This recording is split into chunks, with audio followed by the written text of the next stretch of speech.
Nessa conjuntura, no dia 6 de junho de 1974, eu tenho um ponto com um companheiro em Caruaru. Nós estávamos já, tínhamos nos mudado, porque a gente estava sabendo queda, a gente moramos em Palmares, moramos em Catende, e mudamos para Garanhuns. Tinha 15 dias que nós morávamos em Garanhuns. Eu fui fazer um ponto em Caruaru, numa praça, dava uma volta na praça. A nossa alternativa era não acontecendo 24 horas. No dia que eu cheguei, que fui no hotel, uma pousadazinha na praça, que fui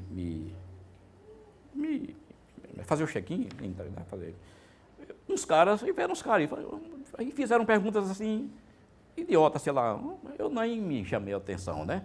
Eles já estavam me rastreando. No segundo dia, né, às 24 horas, eu fui fazer o retorno.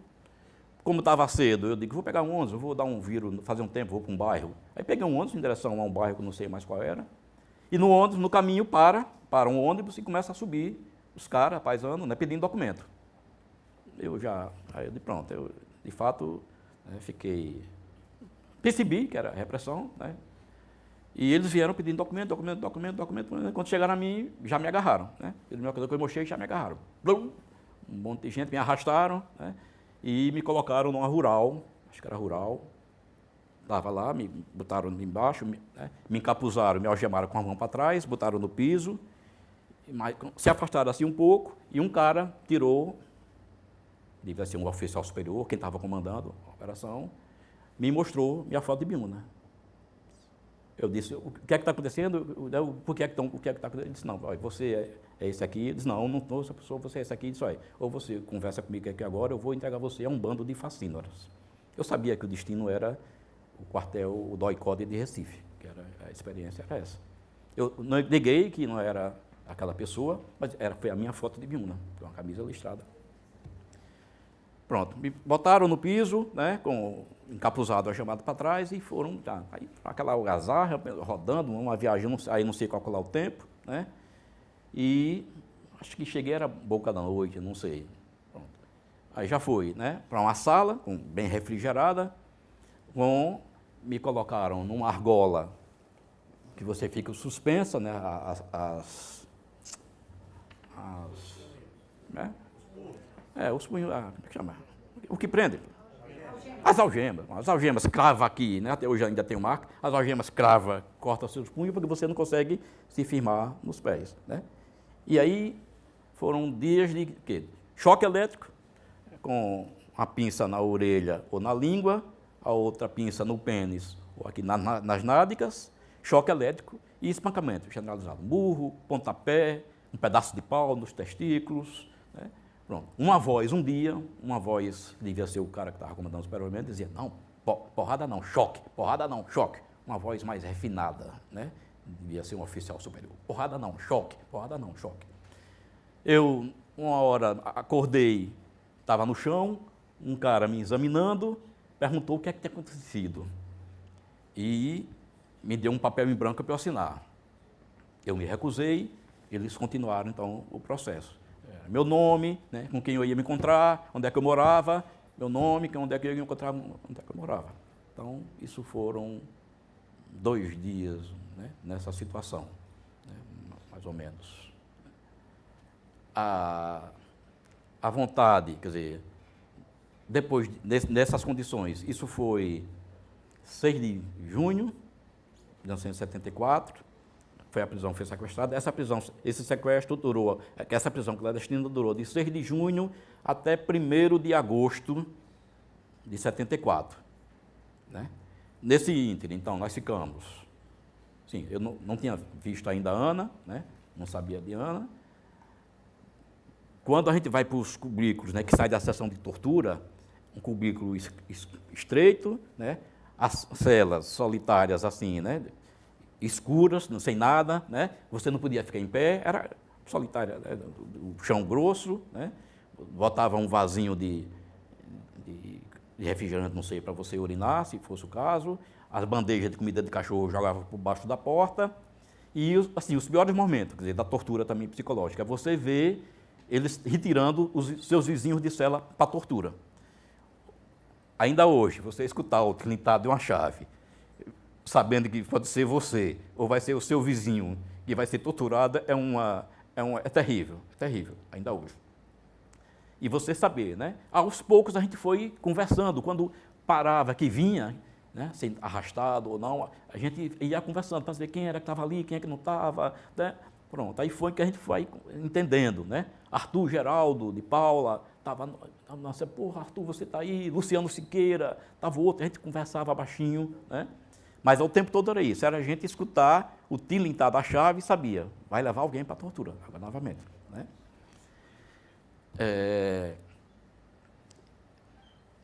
Um dia fui chamado para uma tortura, né? Fiz a cariação com Valdir Araújo Dantas, aquele que tinha me convidado, né, para ir ao PCdoB, né? Ele também tinha sido barbaramente torturado, mas eles tentaram, né, nos confrontar. E um dia também eles mandaram a gente se arrumar e eu sabia que era Alban, né, que o destino era Alban, era São Paulo, né, por causa da nossa militância, da nossa condenação. E aí encontro no aeroporto Ana, né, nós algemados, encapuzados, devia ser um avião da FAB, na época não sei, né? Nunca tinha voado de avião, que era o meu maior desejo, minha primeira experiência foi voar logo no avião, sendo sequestrado. Eu sabia que a tortura e o destino ia ser Alban, né?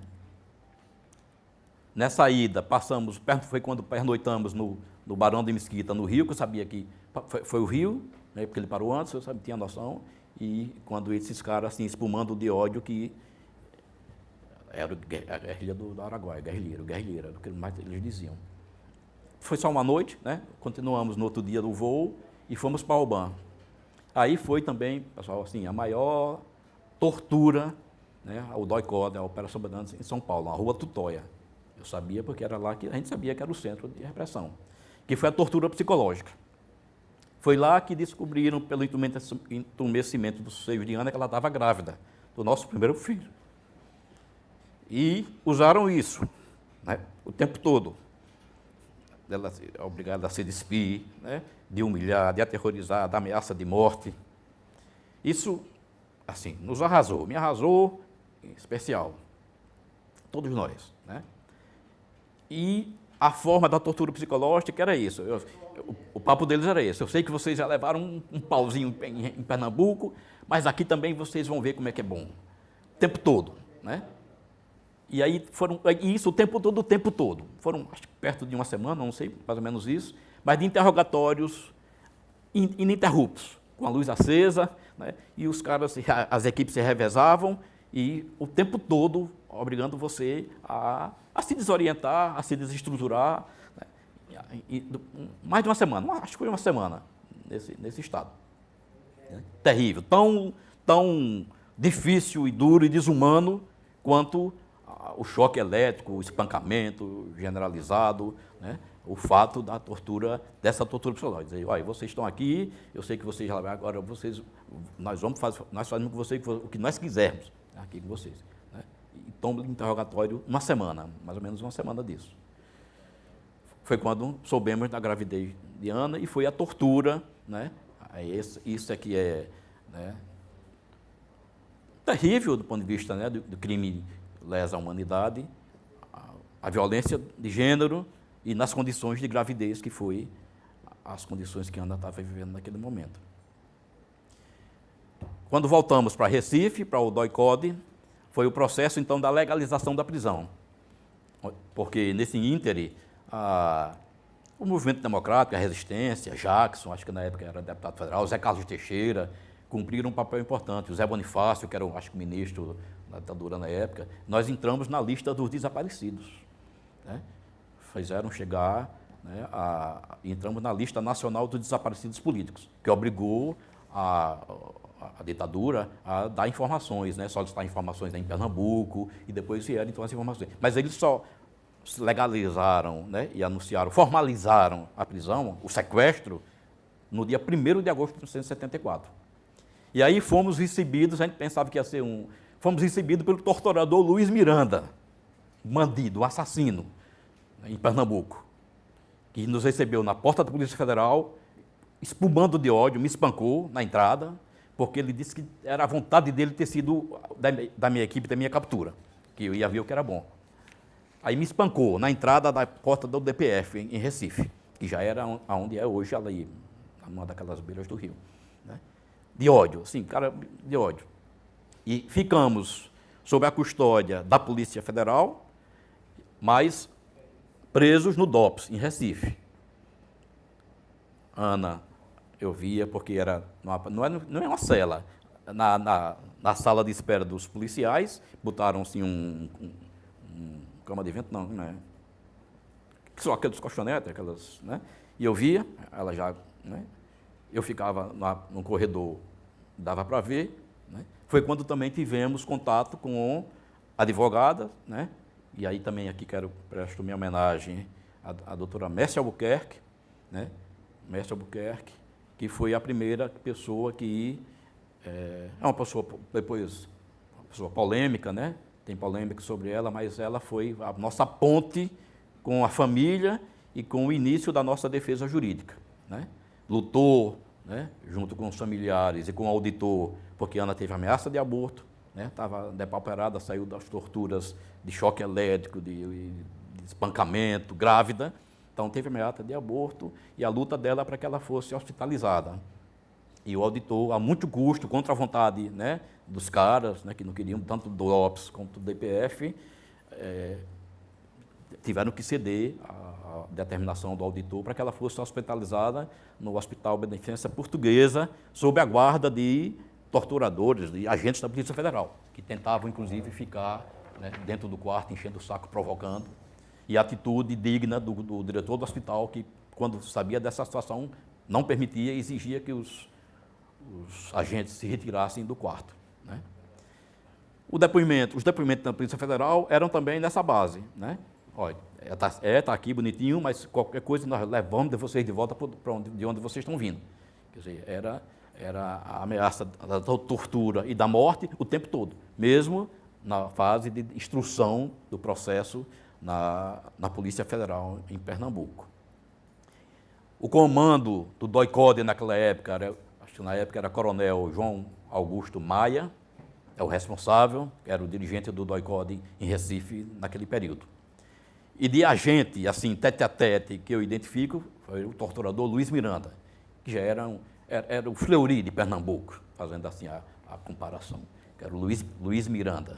Né? Ainda hoje eu tenho bem nítido a figura. Então, foi um período de formalização do processo, de contato com a família, de contato com a ponte jurídica, a cobertura jurídica, que inicialmente foi feita por doutora Mércia Albuquerque e depois substituí por Paulo Henrique Maciel, que cuidou do final dos nossos processos em Pernambuco.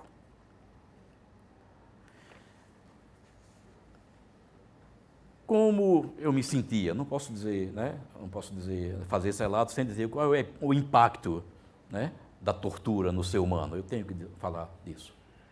É destruidor. É destruidor. Se nós já vivemos o inferno, se já conhecemos o inferno, nós já passamos pelo inferno. É destruidor. Muitas pessoas não gostam de falar disso, né? Nos depoimentos, inclusive, não falam, porque, claro que dói, né? Mexe, mas é destruidor, é destruidor, é destruidor. Porque você confronta as suas convicções, né? O seu projeto de vida, né? As suas forças, com a violência mais bárbara, mais desumana que o ser humano é capaz de ser. Eu estava dizendo agora, aí fora na entrevista, como que o ser humano é capaz de tanta maravilha, de amor, de bondade, de solidariedade, e como é capaz também de tanta barbaridade, de tanta desumanidade. Por isso que hoje, eu vou dizer isso nas minhas conclusões, eu não tenho essa ideia de que essa é uma página para ser esquecida, para ser perdoada, reconciliada. Não, o Estado brasileiro já nos pediu perdão, tudo bem, e já fez o processo de anistia política, muito bem. Mas o cara que torturou, o cara que assassinou, o cara que sequestrou, ser equiparado na anistia à nossa situação, isso eu não admito, isso eu não admito. Essa é uma página no desdobramento que o povo brasileiro vai ter que fazer. Aí não é revanche, não é ódio pessoal, mas é crime contra a humanidade, crime contra a humanidade, né? Eu pessoalmente, não aceito, não admito, né?